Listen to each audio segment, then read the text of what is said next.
Hey there, Posse. Over the years, people have asked me, what's the best wine to cook with? Generally speaking, my answer is always the same. First of all, I ask, who are you cooking for? If you're cooking for family, get a nice wine. For friends, get a really good wine. But for that special someone, or for yourself, nothing but the best. Stay tuned. In this video, we'll be talking about what are the best wines to cook with. Who knows, by the time you finish with this, you may even be a semi-finalist for the James Beard Award. This one's going to be really helpful. Are you ready? Come on, let's go.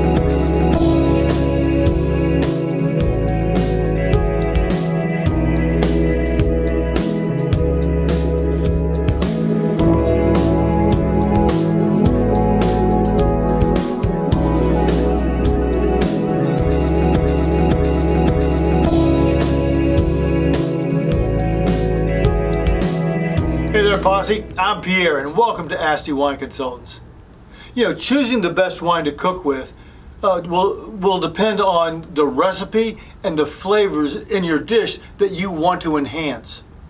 We'll start with dry white wines and drill down into those just a little bit. Then we'll go over to some red wines, and then we'll check out several specialty wines. Keep in mind, at any time, if you like what you hear, click like, subscribe, and hit the little bell so you'll be notified when there's a new post. Also, make sure you share this with your friends. I'm sure they'd appreciate it. Let's get to it. The dry whites. These are ideal for seafood dishes such as shrimp scampi, seafood pasta, and fish fillets. They add brightness and acidity to sauces for chicken, pork, and vegetable stir fry. They enhance flavors in creamy sauces for pasta risotto and chicken dishes. Here's a couple to consider. Sauvignon Blanc. Sauvignon Blanc is crisp and aromatic with citrus and herbal notes. It works well with seafood dishes such as shrimp scampi, lemon butter scallops, and white wine mussels. Sauvignon Blanc also adds brightness to vegetable stir fries and creamy sauces. Next we have Chardonnay. Chardonnay, especially unoaked or lightly oaked styles, are great for creamy sauces, risotto, and chicken dishes. It complements flavors in dishes like chicken Alfredo, creamy seafood pasta, and mushroom risotto. Now Pinot Grigio. Pinots are really light and refreshing and work real well with seafood, chicken, and pasta dishes. It's ideal for steaming shellfish, making lemon butter sauces, and adding just a touch of acidity to light cream sauces. Next up is Marsanne.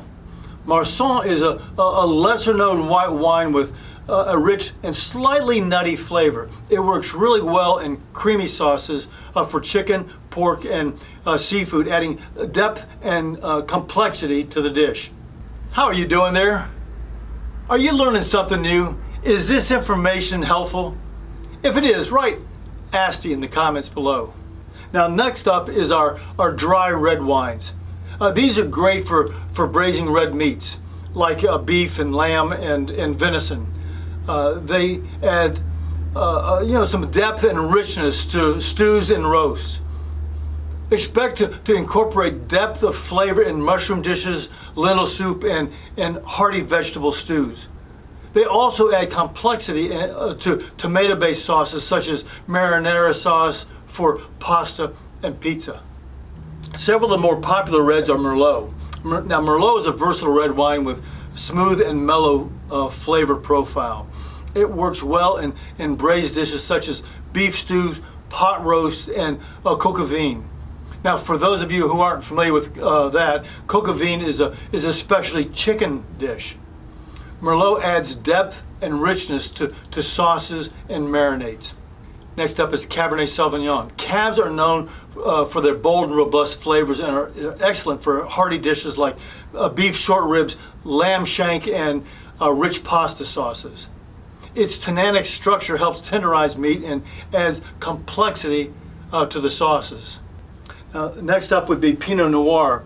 Pinots are a lighter red wine with delicate flavors of red berries and earthy notes.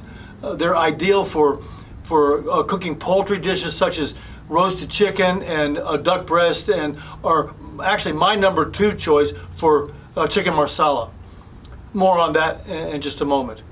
Pinots also work well with mushroom sauces and lighter sauces.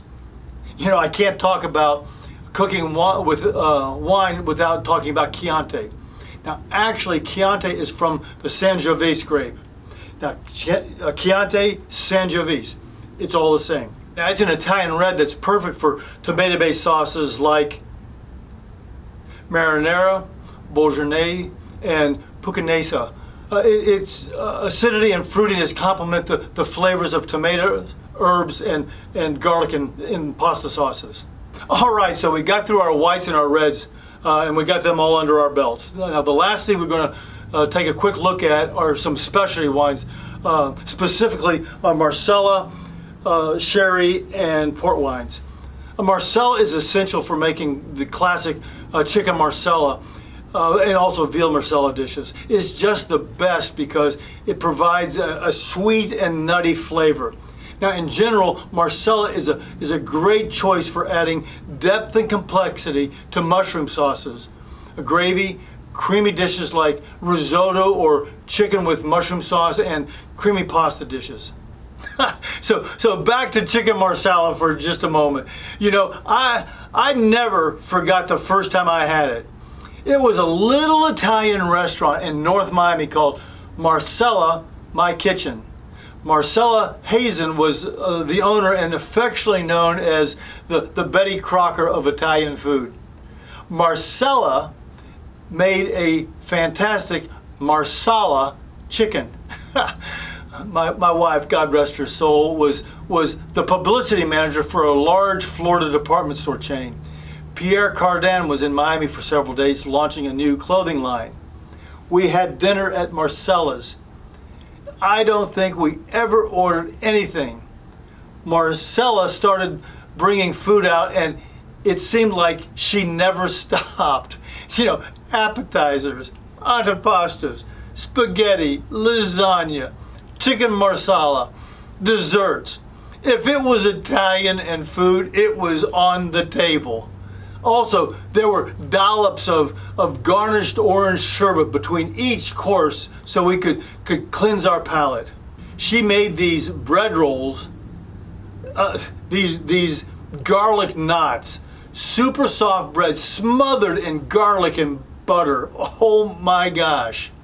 Have you ever had anything that you thought you had died and gone to heaven? Those garlic knots. Oh my gosh. Anyhow, that was the first time I ever had chicken marsala. The garlic knots were incredible. The chicken marsala was even better. The restaurant, My Kitchen, closed in about 2018, and I think Marcella was about 90 when she passed away. What a great memory. You know, I hope you're not too hungry. Let's get back to our list. Anyhow, real quick, we'll do sherry and port wines. Sherry enhances the flavor of soups, especially creamy soups like mushroom soups or seafood bisque. It adds depth to sauces for poultry and pork and seafood dishes like shrimp and sherry cream sauce. If you've ever had a chance, look up a recipe for she crab soup. The first time I had she crab soup was in Charleston, South Carolina. It's a delicious, creamy crab soup. Typically, when they bring it to your table, they'll add a tablespoon of sherry to the top of the piping hot, creamy she crab soup. It's absolutely delicious. Now, finally, we have port wines. There are 2 basic different kinds of port wines. They're perfect for dessert recipes like port wine reduction sauces for fruit, chocolate sauce, and poached pears.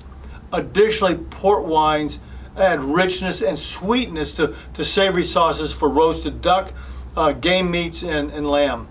There are, like I said, there are 2 types of port wines.